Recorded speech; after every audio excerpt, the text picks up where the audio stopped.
Last year, really another successful season, a third-place finish in the A-Sun. How have your expectations from coming over from Iona either been met or exceeded here at NJIT? We got here as a staff and really looked at the roster and felt that, there was a lot more strength from top to bottom as opposed to when I first got to Iona. And that there was some true talent in the midfield and the attack. So, I think our expectation was to build a culture that we wanted as a coaching staff, and then recruit talent to complement what we had. Finishing third in the A-Sun, first and second year, I kind of felt that I think there were great achievements for the program. But in the spring prior to the first season in the A-Sun, we beat Villanova in a spring game. And I turned around to my coaching staff and said, you know what, guys? We can play and we can win.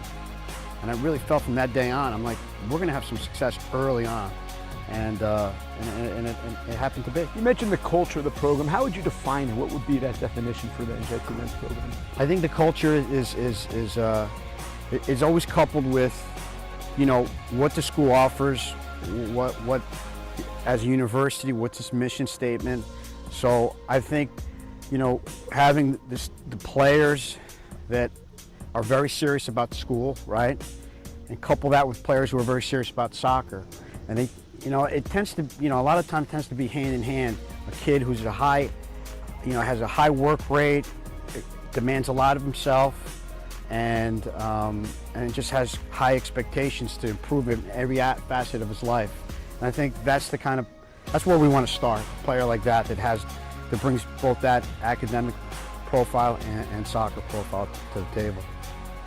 I like the determination you kind of exude that with this team that's gone far. Talk about your philosophy and how that parlays into what you preach and how you handle your business. I'm definitely not an idealist as a soccer coach in terms of my philosophy and my teachings to the team. And it's all about being collective, and then individuality, talent comes out and can help you. But it's all about collective play, and what we do at training is very repetitive, and we do it over and over and over.